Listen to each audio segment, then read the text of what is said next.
Praise the lord. మన ప్రభువైన యేసుక్రీస్తు నామమున మీ అందరికీ కూడా శుభాభివందనాలు తెలియజేస్తున్నాను. మహోన్నతుని వాక్కు అనే శీర్షికలో భాగంగా మరొక కీర్తనను ఈ దినాన్ని మనం ధ్యానం చేసుకుందాం. ఒక చిన్న విషయాన్ని మీ ముందుకు నేను తీసుకొస్తాను. ఒక రోజున దేవుని పట్ల భయభక్తులు కలిగిన దేవుని చేత బహుగా ఆశీర్వదించబడిన ఒక వ్యక్తి దగ్గరికి ఒక ఆయన వచ్చి ఇలా అడుగుతాడు, మీరు ఇంతగా దీవించబడ్డానికి గల కారణం ఏంటండి అని అడిగితే ఆయన చెప్తూ ఇలా జ్ఞాపకం చేస్తాడు, ఇంతగా దీవించబడ్డానికి గల కారణం దేవుడు అందరికంటే ఎక్కువ నన్ను ప్రేమించాడని కాదు, నేను పరిపూర్ణుడనని కాదు, నేను ఏదో గొప్ప కార్యాలు చేశానని కాదు, కానీ నా జీవితంలో దేవునికి మొదటి స్థానం ఇచ్చిన ప్రతిసారి కూడా దేవుడు నా కొరకు నూతన కార్యాలు జరిగిస్తూనే, నూతన ద్వారాలు తెరుస్తూనే వచ్చాడు. అదొక్కటే ఈరోజు నీ స్థాయికి నన్ను తీసుకొచ్చింది అని ఆ వ్యక్తి మాట్లాడుతూ ఉంటాడు. ఎందుకు ఈ సంగతి జ్ఞాపకం చేశానంటే, ఈ రోజున 18వ కీర్తన మనం జ్ఞాపకం చేసుకున్నాం.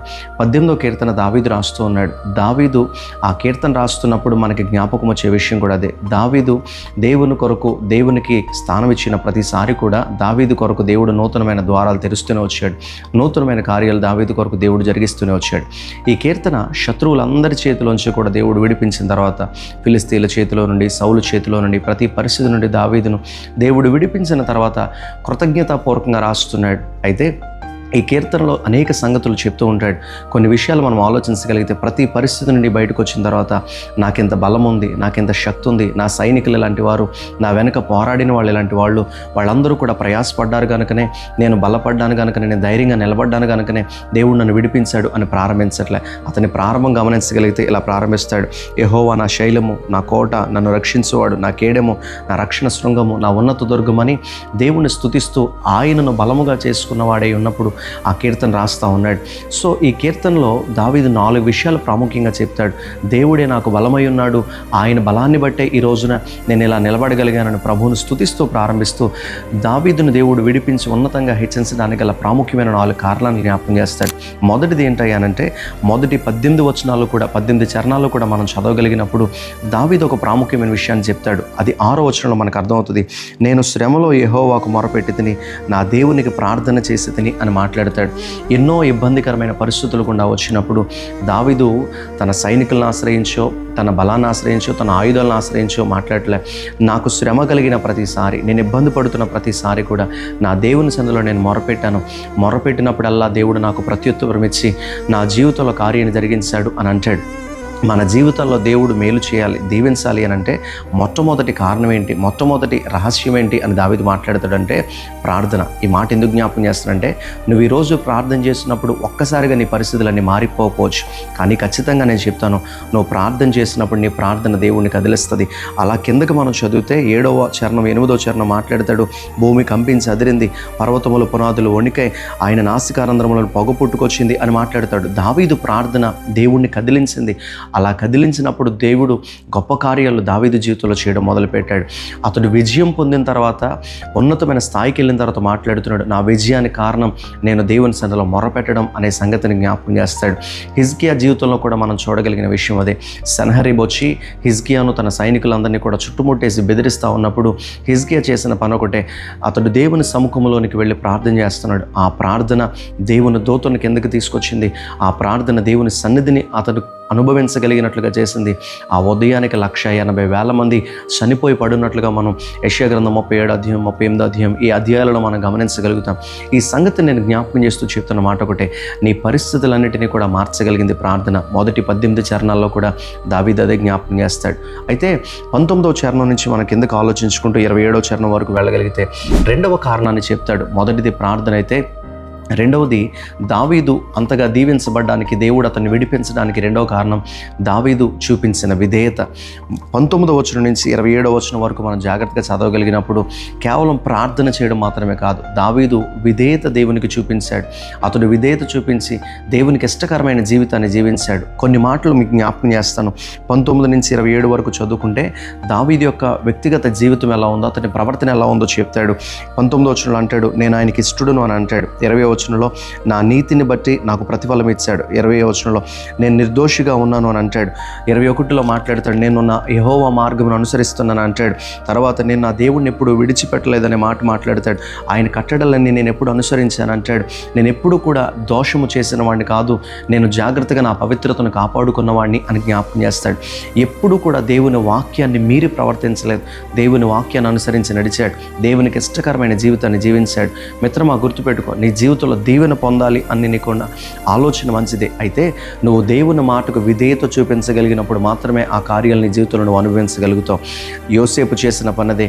యోసేపు పోతీఫర్ ఇంట్లో ఉన్నప్పుడు దేవుని మాటకు సంపూర్ణంగా విధేయత చూపించగలిగాడు కనుక శోధన కలుగుతున్నప్పుడు మాట్లాడుతున్నాడు, నేను ఇట్టి దేవునికి విరోధమైన పాపాన్ని నేను ఎలా చేస్తాను, నేను చేయను అని తన విధేయత చూపిన వాడే దేవునికి, తను ధర్మశాస్త్రం కొరకు, దేవుని కొరకు, దేవుని మాట కొరకు అతడు నిలబడిపోయాడు. తన పరిశుద్ధతను కాపాడుకోవడానికి ఇష్టపడ్డాడు కనుక యోసేపుని దేవుడు ఉన్నతంగా హెచ్చించిన పరిస్థితిని మనం చూడొచ్చు.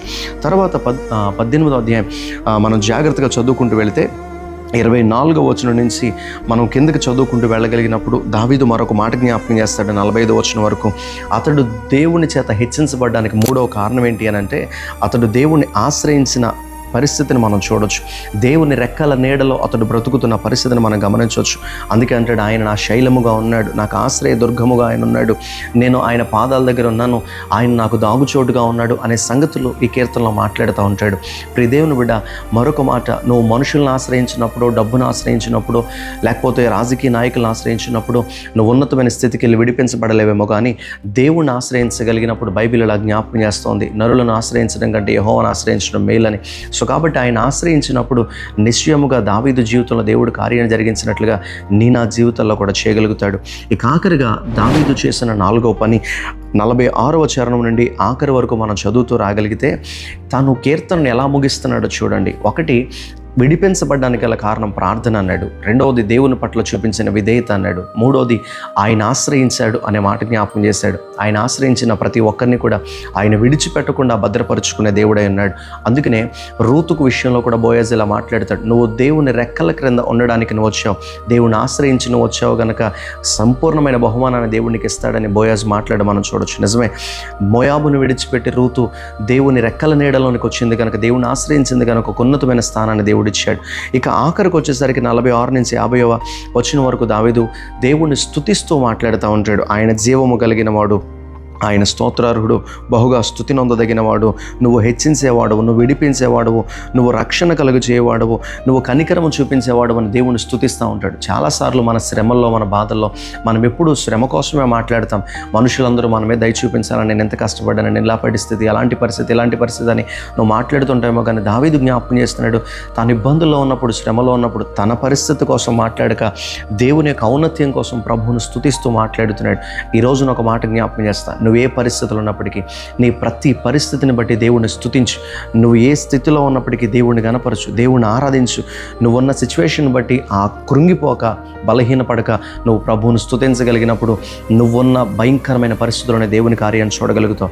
అపోస్తుల కార్యాలు 16వ అధ్యాయంలో పౌలు శీలలో వారు భయంకరమైన పరిస్థితులు ఉన్నప్పటికీ వాళ్ళు స్తుతించినప్పుడు బలమైన దేవుని కార్యాన్ని చూశారు. ఈరోజు నువ్వు చేసే స్తుతి నీ పరిస్థితి అంతటినీ కూడా మార్చగలుగుతుంది.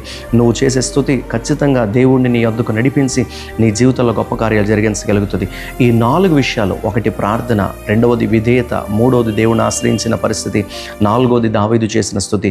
ఈ కీర్తనలో మాట్లాడుతూ ఈ 4 అతడు కంటిన్యూస్గా జరిగించగలిగాడు కనుక విడిపించిన తర్వాత, ఇదిగో నేను ఇలాంటి పరిస్థితులు గుండా వచ్చాను, ఈ 4 నా జీవితాన్ని మార్చేశాయి అని జ్ఞాపకం చేస్తాడు.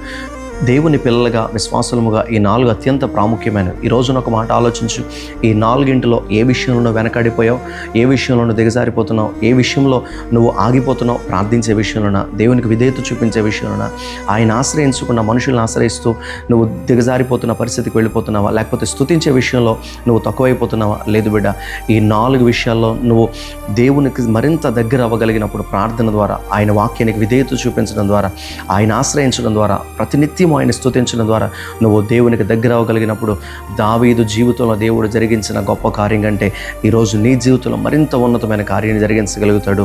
అట్టి కృప దేవుడు నీకు నాకు అనుగ్రహించును గాక. చిన్న ప్రార్థన చేద్దాం. పరిశుద్ధుని నామానికి వందనాలు. మరొకసారి ప్రభువా, ఆయన 18వ కీర్తన ద్వారా కొన్ని సంగతులు మేము నేర్చుకోవడానికి మీరు ఇచ్చిన కృప కొరకే నిన్ను స్తుతిస్తా ఉన్నాను. నిజమే, దావీదు ప్రతి పరిస్థితి నుండి విడిపించబడడానికి 4 విషయాలు జ్ఞాపకం చేస్తున్నాడు. ఒకటి, నీ సన్నిధిలో అతడు చేసిన మొర.